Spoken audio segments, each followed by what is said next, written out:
What's up, everyone? Welcome back to another episode of Kevin Prolix TV. Boy, do I got one for you. Ex-wife in a relationship, 3 months after divorce. All right. I'm tired of venting to my friends. I feel like this divorce is all I have talked about to them for the last year. Anyway, I chose to divorce my wife after years of emotional abuse. It took me 2 years to even go through with it.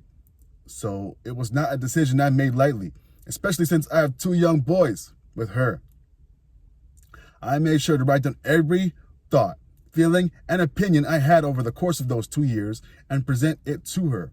Ensured I left no stone unturned to try and save our marriage.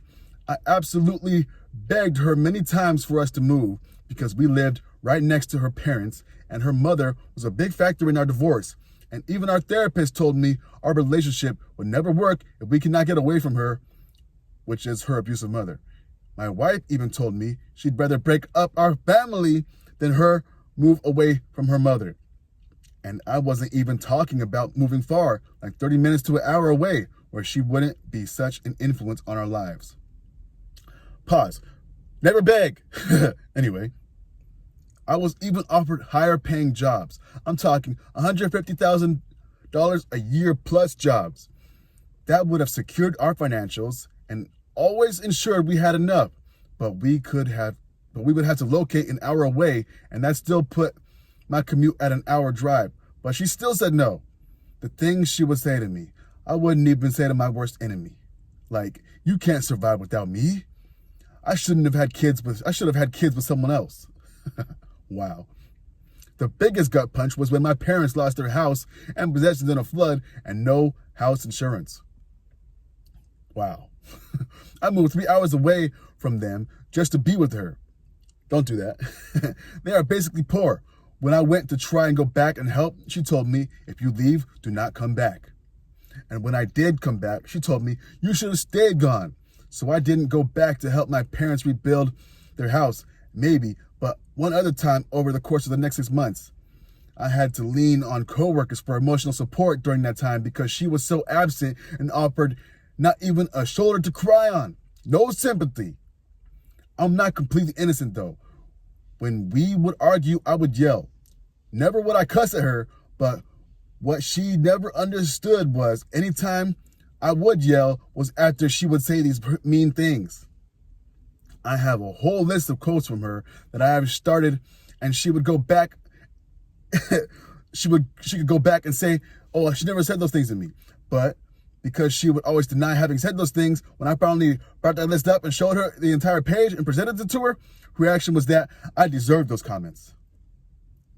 Her mother treated her awful as well, say hurtful things to her just like she would to me. And as you can imagine, her mother would say awful things about me that she would then go and repeat as if they were her words. Her mother advocated for our divorce for years, and even once said, I will cause you to get a divorce. I believe this constant negative influence on her gave her feelings of resentment towards me. I could never do anything right.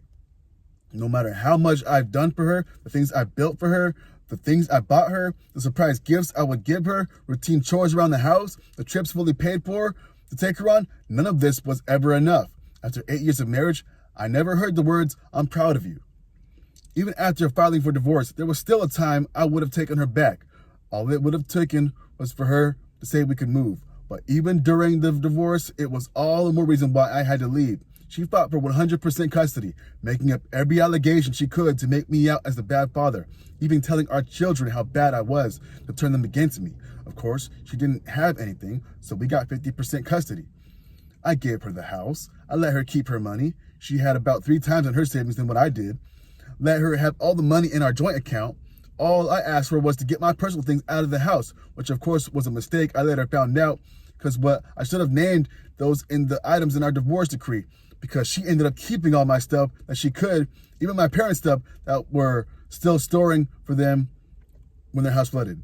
I'm now working 60 hours a week just to try and recoup some funds and have some extra income to spend on our kids. To her, 20 hours a week. She has a master's degree and is a licensed OT. She's underemploying herself, and my lawyer even told me I could take her back to court for that very reason and have my child support lowered, but I chose not to, just so the kids can have their mother more. Why are you not listening to your lawyer? Just recently found out she's entered into a new relationship. It's not so much that she's seeing someone else. It's just that I do not trust the other man's intentions around my kids. Apparently, he began messaging her either during or after our divorce.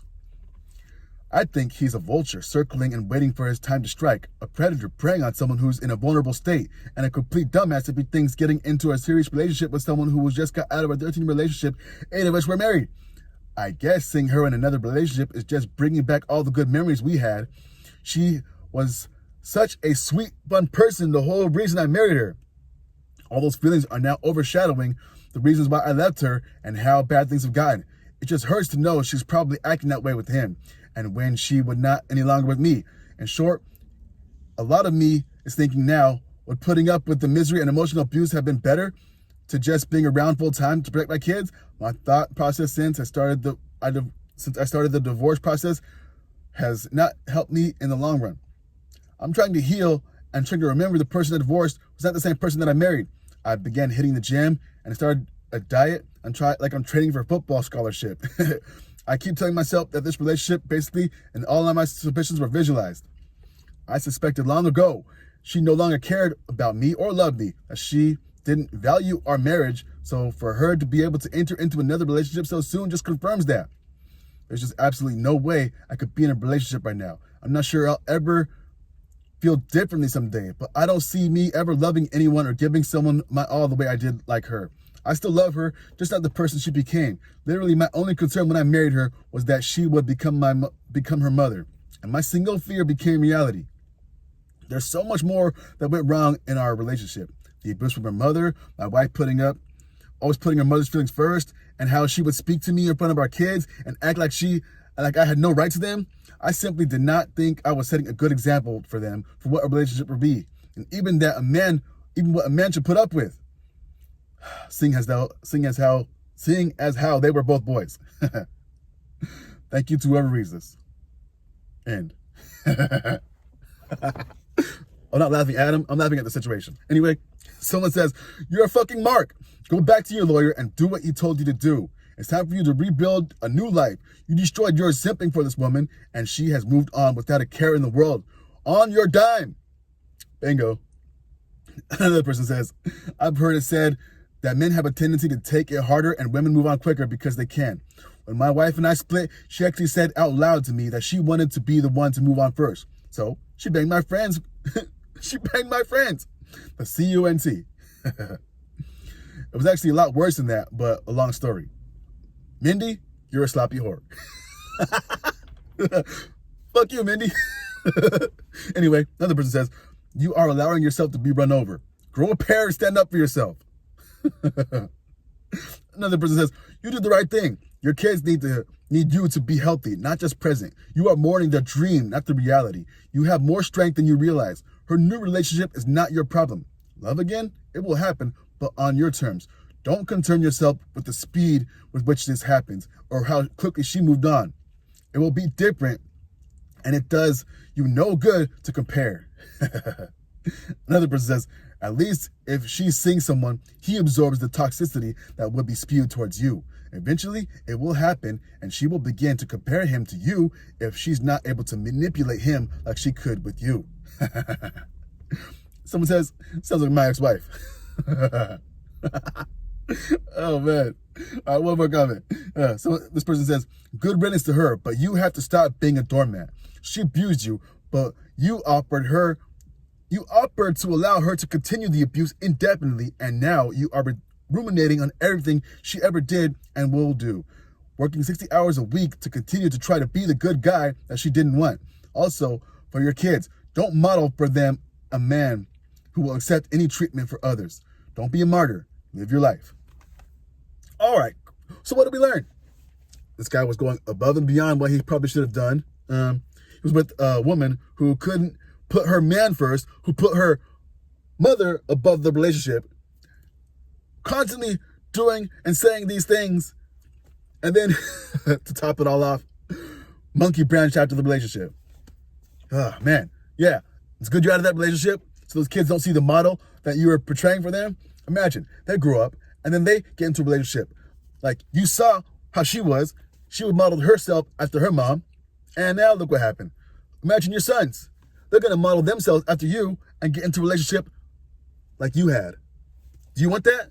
I don't think you do. Anyway, this has been another episode of Kevin Prolix TV. Make sure you like, comment, subscribe, and share. Hit me in the description box with a super chat so I can read your thoughts on the next episode.